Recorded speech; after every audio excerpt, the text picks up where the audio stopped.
Good morning and welcome to another edition of Bourdieu's Monday Report. The trade war is back in the spotlight. Negotiations are not moving fast enough, and in recent days, the White House has hardened its tone. President Trump is threatening Europe and Mexico with tariffs of 30%, Japan with 25%, and Brazil with 50%.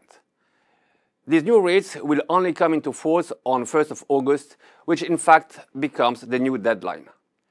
Between now and then, negotiations will continue, and the flow of news on the subject promises to be heavy. Last week was rather sparse in terms of economic statistics published. Nevertheless, we note the publication of price trends in China.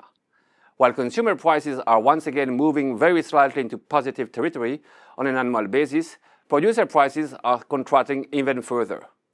This is a sign that the risk of deflation is still present and that monetary policy will remain very accommodative for some time to come. Against this backdrop, tomorrow's meeting of the Chinese Politburo will be particularly closely watched.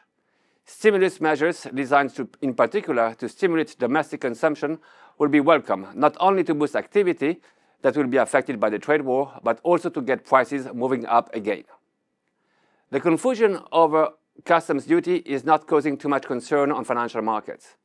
Equities are trading in mixed order, up 1.1% in Europe and down 0.3% in Switzerland and the United States. The lack of bad economic data is pushing 10-year sovereign yields up by around 10 basis points. As a result, bond prices fell by 0.5% in US dollar and 0.9% in euro.